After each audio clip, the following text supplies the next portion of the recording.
Okay, so we're in Phuket, day 3 now of Phuket.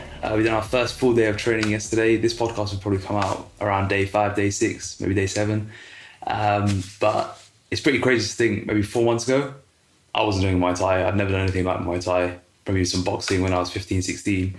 And then here we are, a couple months later, on a full-on like Muay Thai camp. What's the journey been like? Yeah, it's been pretty fun. I think when you said a couple of, well, I don't know how long ago it was, 10 weeks ago, something like that. 31st October. Yeah, you said you'd be starting Muay Thai. That's probably the first time me and you actually talked about anything to do with like martial arts or fighting in general. And then that's it. I kind of like let you know that, I was super interested or that I like doing it too. And then we just began from there, right? Yeah, it was literally like, so we were looking back at the text yesterday. On 31st of October, I said to you, I forgot to tell you yesterday, because I think we must have seen each other. I forgot to tell you yesterday, but I tell you I started Muay Thai, and I'm 2 sessions in, and I'm just hooked. And you were like, you were saying you've been thinking about doing something like Muay Thai or martial arts again. And then you sent me a video of Trainer Guy in Bangkok. Yeah. And that led me down the rabbit hole looking at Tiger Muay Thai or just Phuket or camps in general. And I sent you that link. And the next thing you know, like by the end of that day, at the end of 31st October, we were already deciding to go away end of Jan. That's it. And then I think when I was in the safari, we just pulled the trigger. That's it, man. I think it's one thing that we spoke about, I think in that like reel of text was in Muay Thai, I don't know, there's this like, it hits this like primal need to like be active. It's a all-encompassing thing. So I think if we are, the question will be why Muay Thai? I think it's just an insane sport, and it's like kind of, you talk about it a lot actually, the void, and like when you're in the ring or you're training just even on pads or even on the back, it's like an all-encompassing feeling, and you're just going for it.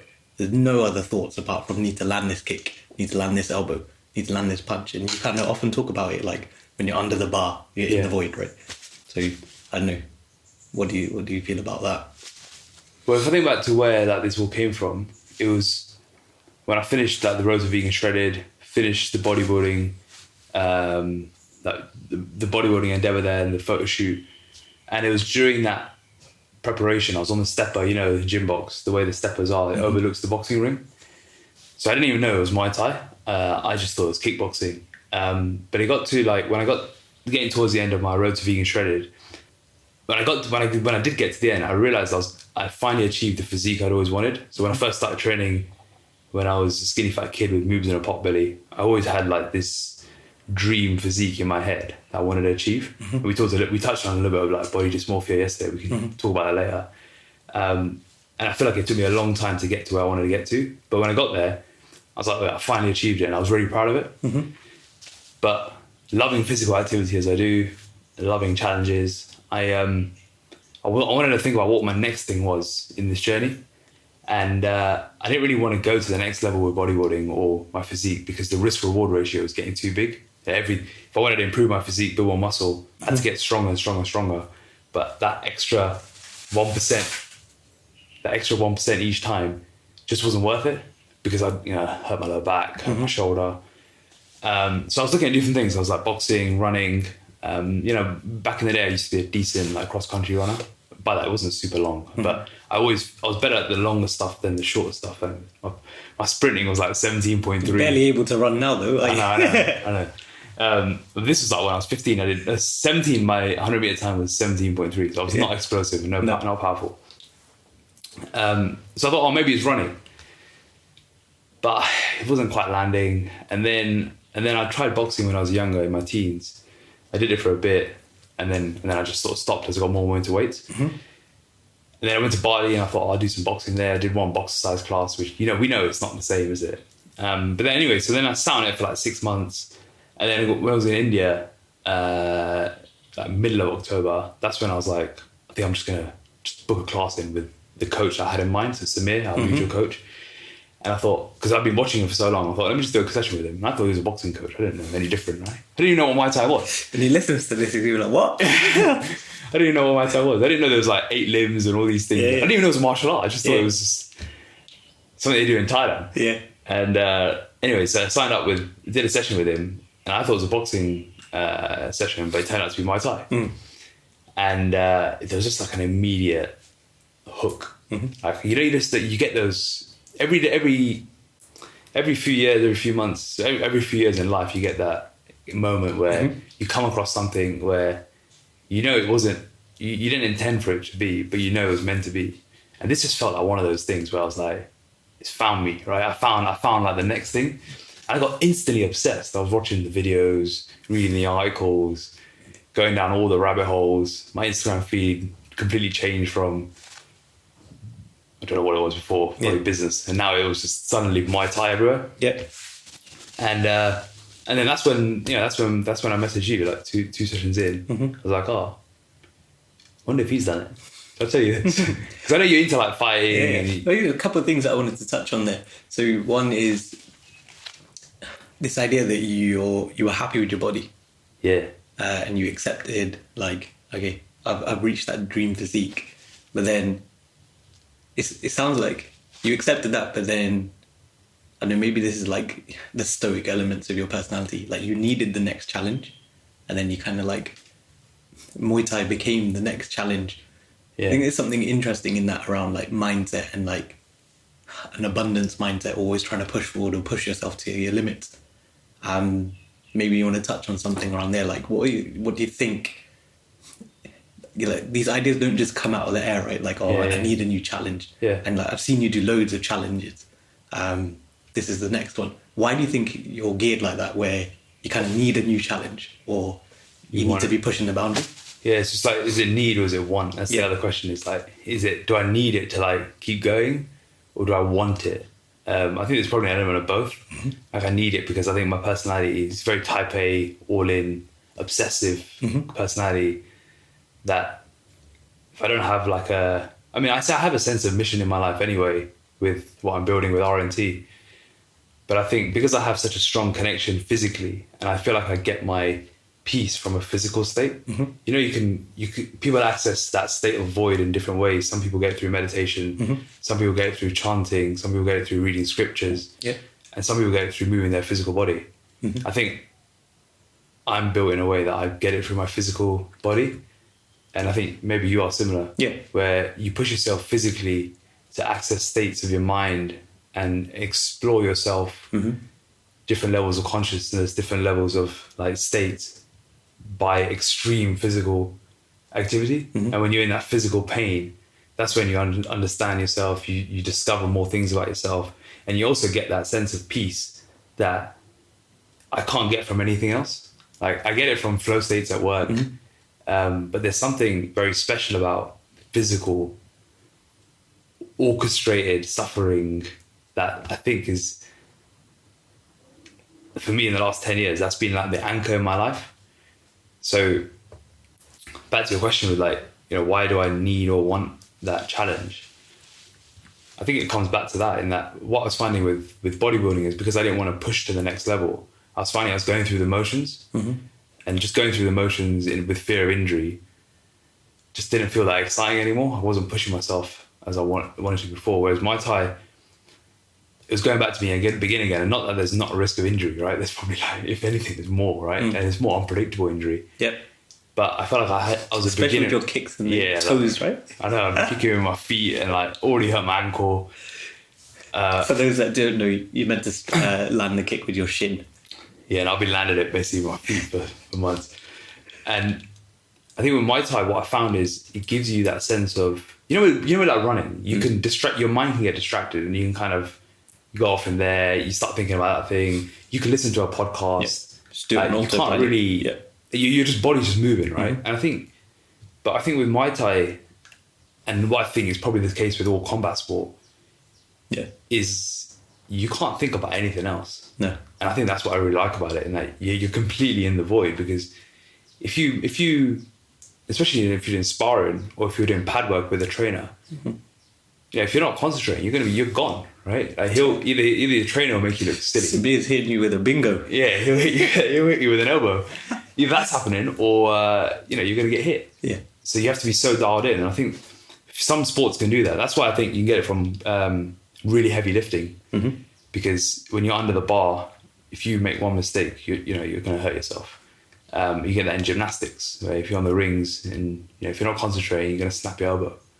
I think it's that mentality. It's that, I don't even know how to describe it. It's just that it's hard to. It's irreplaceable in my opinion, and I think for me it's been such an anchor and such a key part of my own mental health. I think it's hard for me to give up.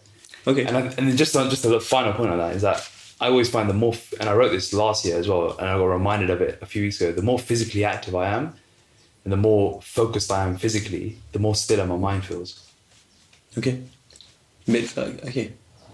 Just like I wanted to.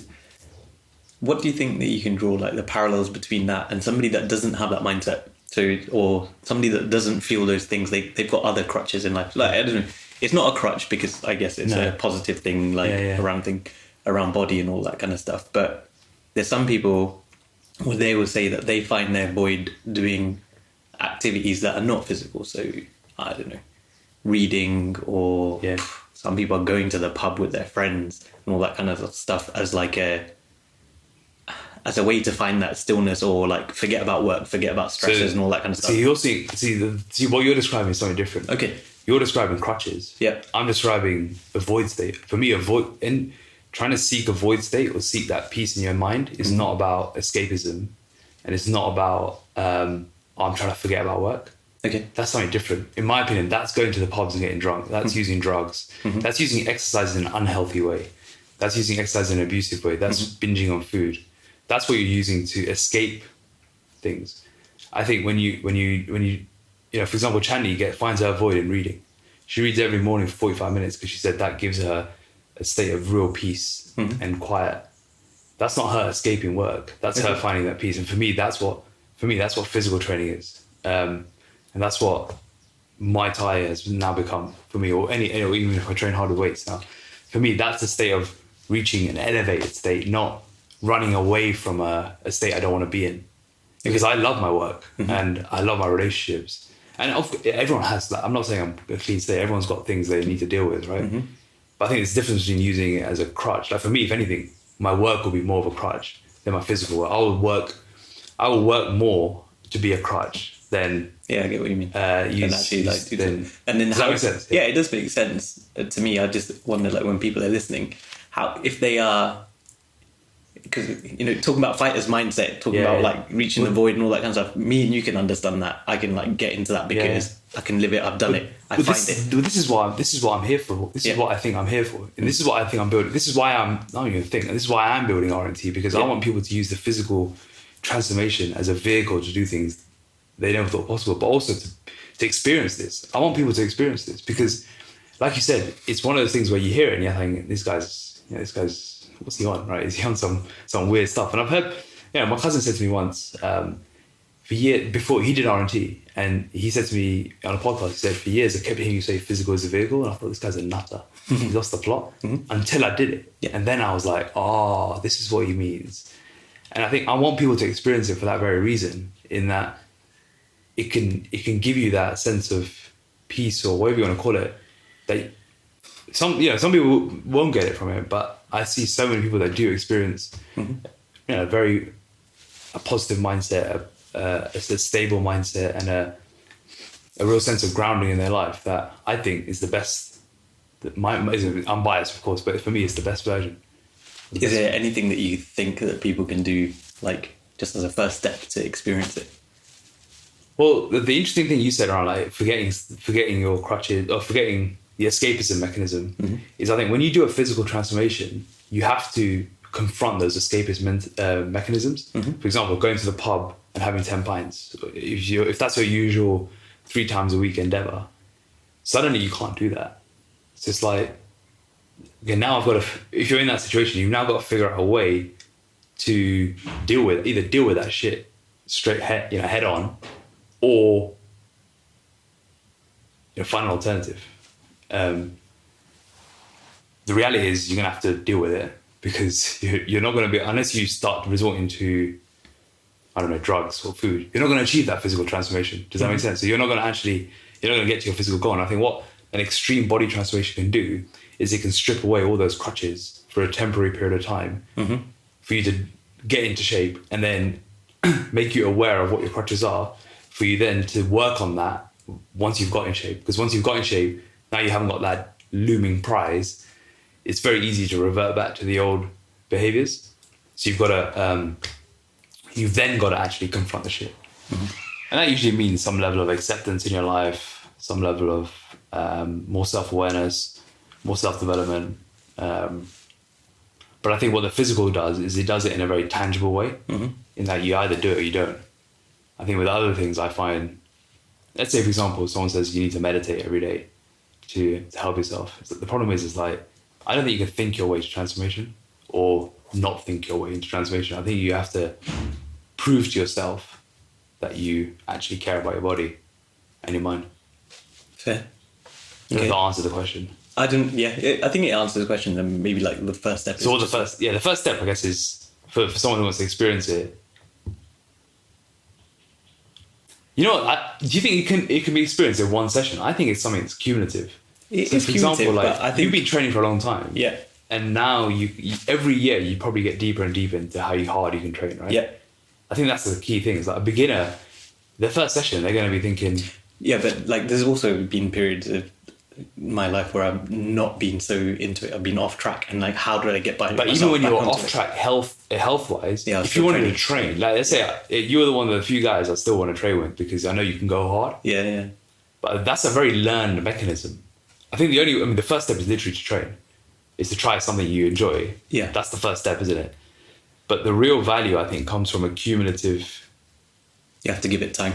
Yeah. You have to like build on it. I think maybe a first step though would be like you spoke about the crutches, like learning to say no to something. Yeah. So the first step is to like just choose one of those days that you would be going to the pub or like overeating out on a social with your friends, buying social time. If you just said no to one of those and then went and trained in the gym instead, and then see how you feel in the morning after that versus that's a really night out. So that's what I would recommend. Like, and then you can start building on that feeling week in, week out. Yeah. And you make better and better decisions. You spoke about this many years ago. It's like casting a vote for your future self. Yeah. So every time that you go to the gym, you treat that as like I've cast a vote for the future version of me. I think that's the way that I would kind of frame it. Yeah, I think there's like two approaches that you often hear about. You hear like the habit approach, which is that one there, where it's more like, I'll take one thing at a time, I'll take it step by step, or you just have the all-in approach, which is typically my preferred approach, because I find that with the former one, you can end up doing things which are good, but I think you can end up just spinning your wheels for ages. Whereas I think with the all-in approach, it's like, right, I'm changing everything today. When you've just had enough of where you're at and you go all in, I think you can change a lot of things rapidly at once. Yeah. And that's where I think real change happens. I think when people start dilly-dallying with like, I'm eating out 3-4 times a week, I'm going to drink a couple times a week, but a couple times a week I'm not going to drink, I think you just end up going nowhere. And you get such slow results. You don't get the buy-in that you need, internal buy-in that you need to drive like really hard. Because this journey is all about momentum, isn't it? It's why, for example, with Muay Thai, we bring back here, one of the reasons why I'm excited for this trip in Phuket is because I know it's going to give us extra momentum, extra results. It's going to fast track our progress, right? And the better you are at something, the easier it is to continue going. And the better you are at something, that actually it becomes more enjoyable as well, right? And that's one of the reasons why I think there's an element, especially the way we're wired. We're like, we want to get really good at this so that we can go even harder. We can kick harder, punch harder, be more resilient in the fight, whatever it is. And that just takes it to another level, right? Because then you fight better people, you do harder sessions, and what do? You get experience even greater states. And it's like, oh wow, like that's what. By the way, I didn't even know Muay Thai was a martial art. I didn't know boxing and Muay Thai were martial arts or kickboxing. I just thought they were sports. And just like, no, it's deep, deep psychology and mindset goes alongside any of those kind of like martial arts, right? Yeah. I've also got so much more respect for these people now. Yeah. I always thought it was admirable watching like boxing and any sort of MMA, but I never really related to it. Now I'm like, wow, this is actually crazy. So I'm going to touch back on another point. So yeah, I think you mentioned it right at the beginning, like body dysmorphia and like body acceptance and all that kind of stuff. So yeah, interesting observation from yesterday. So there's a fighter in there that we both follow on Instagram. It's a pretty famous fighter. And when you kind of called him out to me, he didn't say, oh, look, it looks like him. He said, I think it's him. He's got the same body type. And then I questioned like you on like, when you look at people, do you just look at bodies or do you look at their faces? Do you take in the whole person? And it's interesting, like today's probably the first time that I kind of really tuned into the fact that you have accepted what your body looks like. I've seen you like, you know, right from the beginning when we were training at uni all the way till now. And now you saying that I'm happy with the way that I look. I've accepted it and now I'm looking for new challenges. Yeah. You know, it's quite interesting because maybe some people see you as like obsessed about the way that you look, you know, bodybuilder, typical bodybuilder type. Yeah. I wonder if you had any thoughts on that, like on, I don't know, almost like overcoming body dysmorphia or like accepting body dysmorphia and like it's a factor of life, and then just body acceptance in general. Like, when is it the right time to accept that, okay, my body looks like this and I'm happy with it and I'm healthy and I'm, you know, whatever. Yeah, some good questions. And maybe we start with the first one around body dysmorphia, then we'll go into like accepting body dysmorphia. Mm-hmm. Because I think on reflection, right from a young age, I had a huge element of body dysmorphia. Mm-hmm. The reason I first started, so what sold me into going to the gym was when my friend Bilal, who said, going to the gym is going to help you get girls, right? And why did he say this? Because I went to an all-boys school, and at 15, 16, I started going to lifeguarding classes. This is the first time I've ever exposed to girls. And the first time I'm exposed to girls is in swimming costumes, right? So you can imagine how, like, as a teenager, how weird that is, right? And I went to an all-boys primary school as well. So I'd never actually spoken to a girl who wasn't my cousin until this point.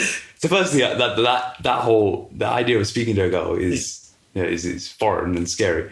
The next thing you know, I'm either topless or I'm in a t-shirt, because when you're lifeguarding, you're wearing t-shirts in the pool. Mm-hmm. So when you come out of the pool, it's stuck to you in all the wrong places. So it's just like that cocktail is a recipe for confidence, self-esteem, and body dysmorphia. Mm-hmm.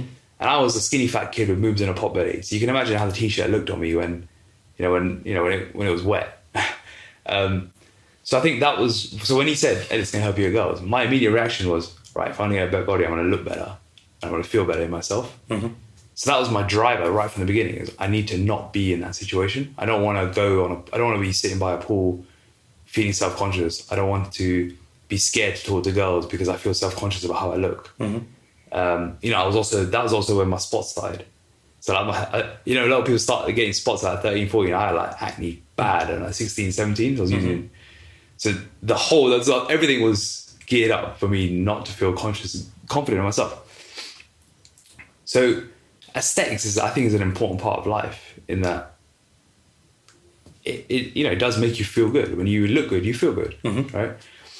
So right from a young age, I was trying to overcome this feeling, and I think it took me over nearly 10 years to do so, because it came in different ways. So back then it started off like that. Then I went to university, and I came to university as like a skinny guy. Like I was 10 kilo. No, I started at 67. So I was 9 kilos up from when I started. Okay. But I was still only 67 kilos at 5'10", which is quite light. And that wasn't ripped or anything. That was just in an average body type.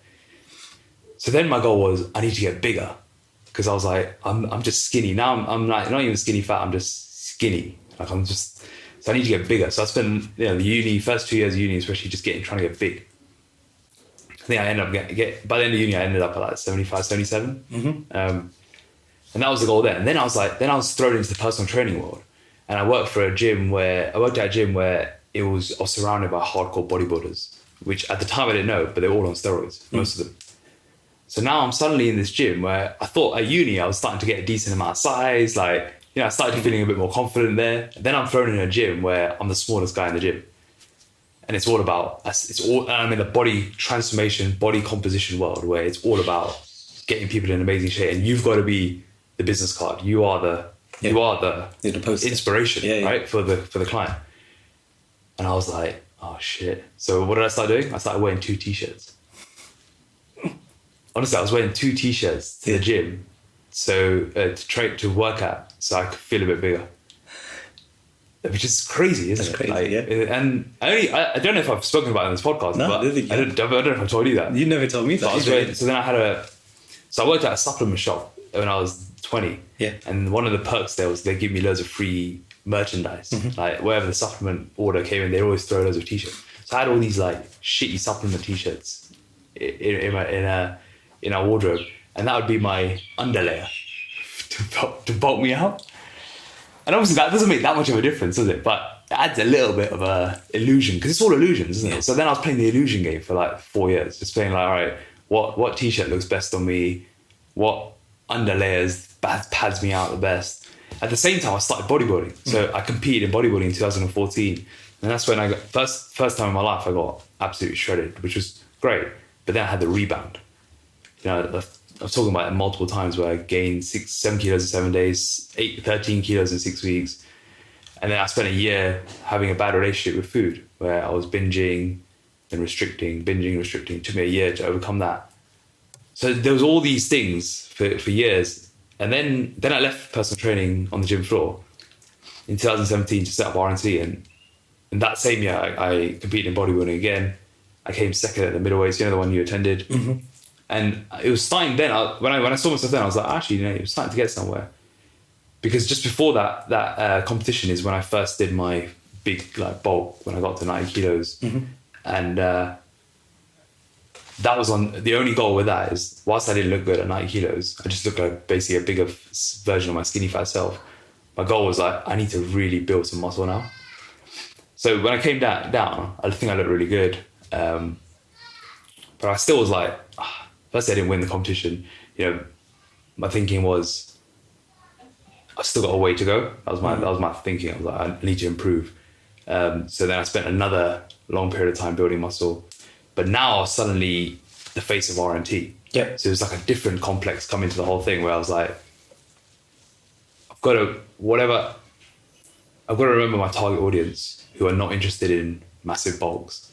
So I've got to make sure that, if someone meets me for the first time and I'm 90 kilos, looking out of shape, even if in my head it's with an intention, and I say I run a body transformation company, it's not going to really line up. The average person's going to think, well, you don't quite look the part, do you?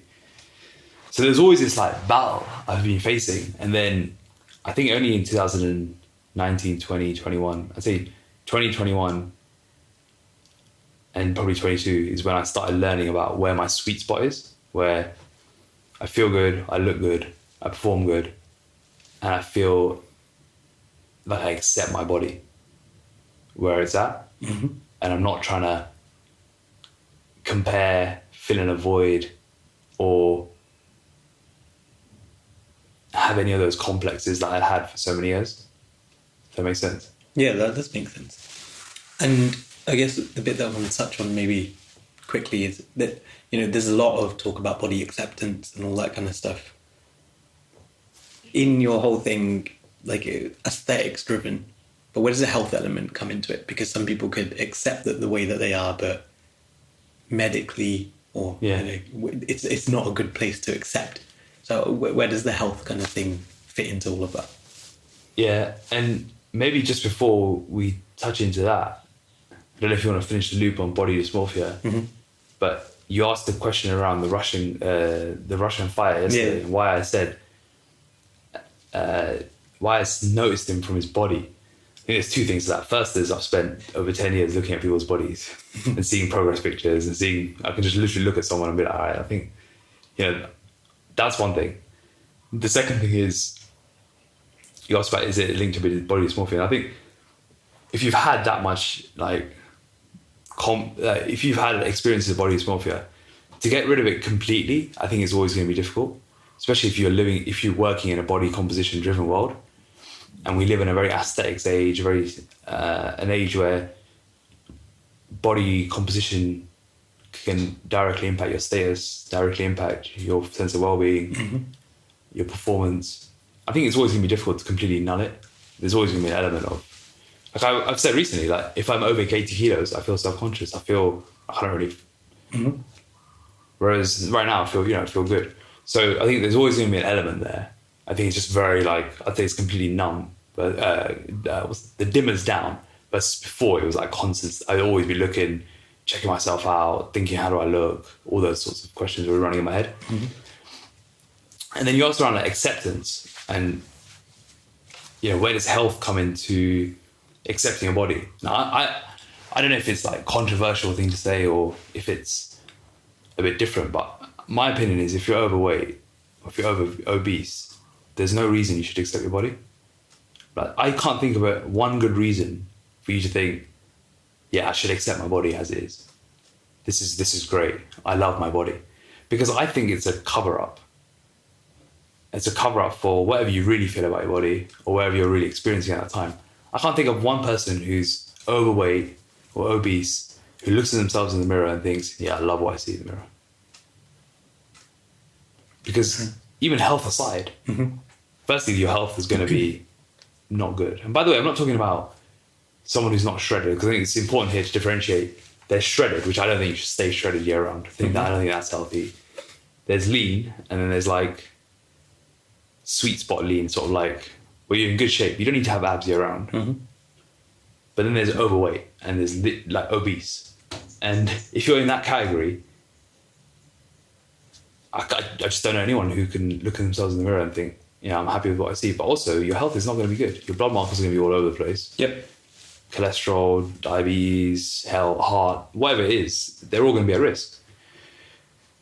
So if that doesn't scare you, then I think some people just need that trigger moment to make them think, actually, I can't. This body I love isn't serving me anymore.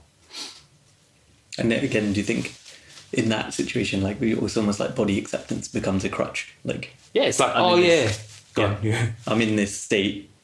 I know that I shouldn't be here. Like internally, you feel like you shouldn't be there, but just projecting that actually it's an acceptable thing. I can look and feel good even at this size. That's a crutch, right? Yeah, I mean, have you experienced that? Yeah, I would say so. Like I would say when I was like, when I've been overweight, it's like I would often say like, it doesn't matter. But that internally, I know it does matter, and I need to do something about it. I'm only saying that to cover up the fact that I'm not doing anything about it. Yeah, I think that's a big one. And you can cover yourself up in nice clothes. You can avoid the mirrors. Stop taking pictures.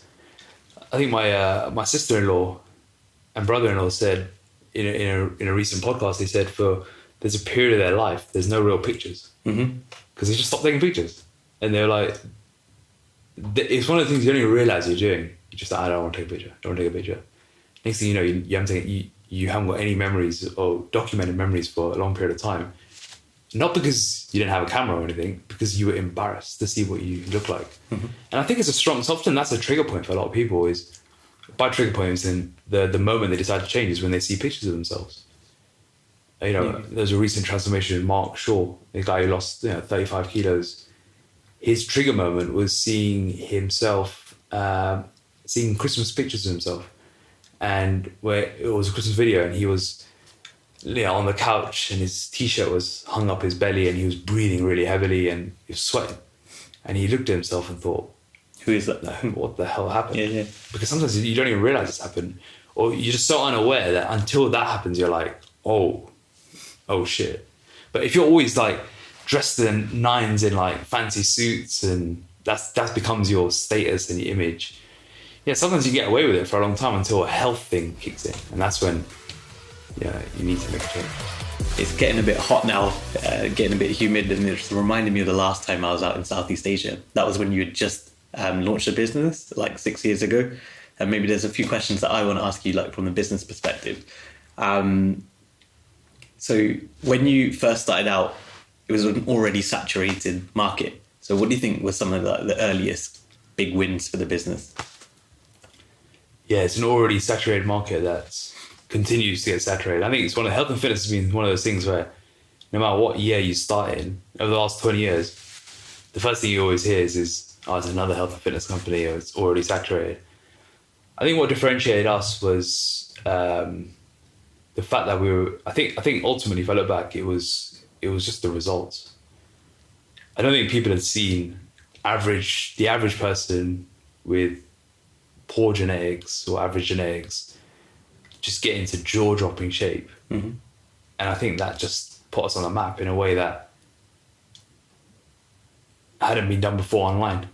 And I think that was what really, really did it. It was a combination of those results coupled with a relentless focus on giving better free content than people's paid. What we started doing is when we got these transformations, we were producing case studies which showed week by week exactly what we were doing, mm-hmm. when we were doing it, how we were doing it, and then what happened. So suddenly you've got an amazing result, and then you've got a case study which shows week 1, week 2, week 3, week 4, and just giving everything away for free. Mm-hmm. And it's not because and look back, it wasn't really a business tactic of mine to do that, the latter one. It was literally just, I wanted people to have this content and this knowledge. And I think the fact that it came from that place made it more authentic, in that I came from an industry where I feel like I learned so much from people's free content from back in the day. And I learned a lot of my stuff from old school websites and free ebooks that people would give away. And I always remember thinking when I started RNT, I wanted to do the same, but for my niche and for my audience, and give them all the tools they can for free. And if they want a personalized experience with high levels of accountability, then great. Then RNT is there for you, mm-hmm. as a paid service. But everything is out there. I've given everything away in case studies. We have a transformation accelerator now. Everything is there for free if you want to apply it. And we've had countless people email in who say, hey, I've used your book, and they got the book for free and they've used the book to transform themselves. Or I've followed this person's case study week by week and I've managed to drop 20 kilos. I had another one, actually, the biggest one. Do you remember that recent transformation, Sahil, who he lost 30, mm-hmm. 35 kilos? His brother lost 50 kilos using Sham's case study, mm-hmm. and the book combined. And that makes me think, like, that's amazing. When I hear that, I'm like, that's exactly what this is about. And I think, come back to your question, the reason why I think those are two biggest factors. I think is showing results that people have not seen before for more relatable people. Because I think we were used to seeing bodybuilder results. We were used to seeing the jack guy already jacked, get less jacked, get lean. Like, we were already seeing that. But we were not seeing is just the average person with subpar genetics just do something you're like, holy shit, what happened there? Mm-hmm. I think that combined with giving it all away and telling really good stories, just telling the story, right, has been, I think, what got us noticed at the beginning. Yeah, definitely. I think even for me, like, every time that I do something like this, even the latest time that I'm back into it, like, the trigger point is always like, oh yeah, I've seen this. Why am I not getting that? Yeah, I mean, that's how it started with you, isn't it? Yeah, exactly. Yeah, so I think it really works. Another thing that I wanted to ask you about, so it's interesting that there's an element of your personality where you're always testing yourself and you're taking yourself to, iterate. Yeah. And here we are 6 years later, the app has been launched. We're using the app. The business has matured from, like, startup boy to, like, it's a mature business. Yeah. What do you think it is that, because often you see businesses built like this and nobody actually goes back and, like, changes the business or, like, tries to, like, improve on it. I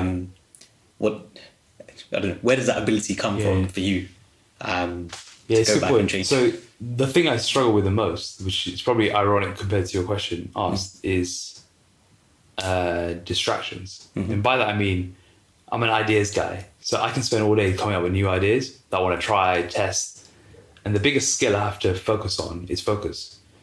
And one thing I've learned in the last couple of years is the ability to just make a good product a great product. So I think I've never really seen the product. I know the product works, but I'm always like, it could be so much better. If that makes sense. Like, how can we make this really, really, really, really, really good? And I think going from good to really, really, really good it's like going from lean to shredded. It's like, it's the bit that not many people want to do. but I think it's the reason what keeps people in business. I think it's very easy to start a business, very difficult to stay in business and to keep a mature business. Anyone can start a business, right? But to develop one and have it consistently stay there is very difficult. So I think I've never just wanted to rest on my laurels. And one of the reasons why, for example, I decided to build technology was firstly, I looked at all the white labeled solutions out there, and none of them really tick the boxes for me, mainly because we have a 5-phase methodology that has a very specific way of doing things. And, in the next couple of weeks, we're actually building the whole journey mapper, which you'll see soon, the 5 phases into the program. So it'll build CTP, process, investment, consolidation, investment, reward into the tech itself. So right now it's just a little thing at the top right? It's actually going to be we're actually going to integrate into the actual journey. And that's what I've always been waiting for, effectively. So that's the reason why I didn't white label it. And the other reason was I started this myself, right? With effectively just working with clients myself. So the ability to scale that delivery is very difficult, right? That is the hardest thing. Is how do you give the experience that you gave to someone right at the beginning to everyone, hundreds of people with team involved. Now, obviously there's an element of hiring the right people, having a good culture in the team, instilling values in the team. That's one part of it. The other part is, how can you create a product ecosystem and a service ecosystem that gives many elements of the experience a center point? Because back in the day, we just had email and spreadsheets, right? Oh, it was actually email and a Word doc.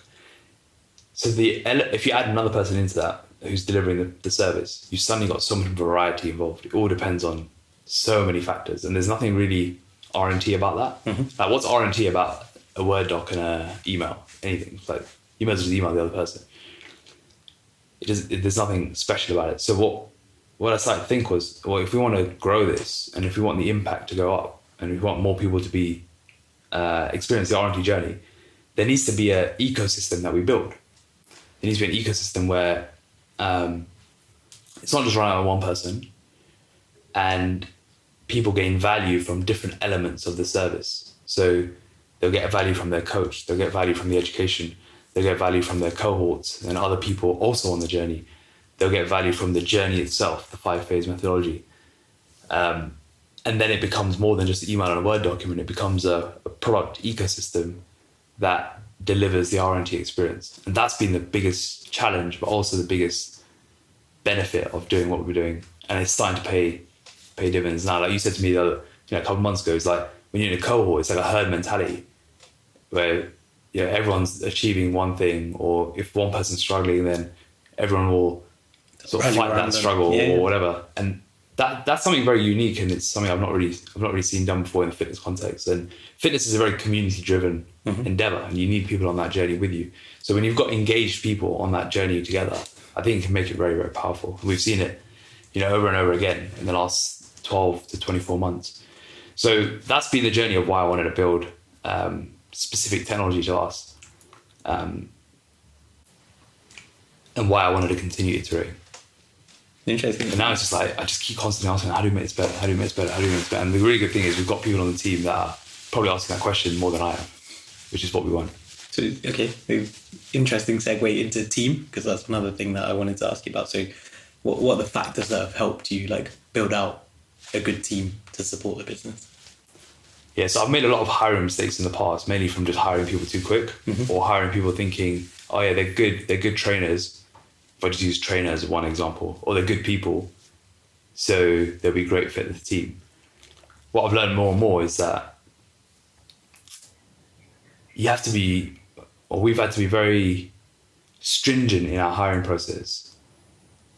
And I'll use coaching example just because that's very specific to RNT, right? So when it comes to hiring RNT coaches,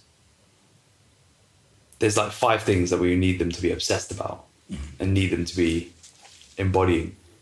The first, and this comes back, by the way, to having, firstly, establishing your values of what you think represents your company and what makes it special. So for us, it's impact, service, community, lifestyle, and self-mastery. So when we look for people, we always ask, firstly, are they impact driven? So are they results driven? And you can tell if someone's results driven or if they're just like there for a ride, right? So have they got a track record in results for themselves? And are they obsessed with results? The second thing is they have to be willing to go over and beyond and deliver an amazing service, right? So that's customer experience. Can they write well? This, from a hiring perspective, you don't know if they're going to go over and beyond yet, right? But you can tell things like, are they going to write? Are they writing well? Are they communicating well? Are they delivering their work on time? So we set them through there's 3 stages of the process where they have to send 300 words why they want to work with us. They have to send any transformations they've helped produce. And they also have to send pictures of themselves in their best condition, which might sound a bit weird, but we want to know if they want to walk the walk, right, which is one will come up. The second stage of the process is a case study, where they have to do a client case study. And that's probably the biggest determinant of where they're at knowledge-wise, but also how they think and also how they communicate. Mm-hmm. Because we're online, writing skills have to be important, right? And the third stage is interview with Ed, and then it's interviewing me if they get through. So that's the process, and that service element can be dictated through just their general communication there. And then like self-mastery is really how good are they taking feedback. So if someone can't take feedback, it's going to be very difficult for them to work here.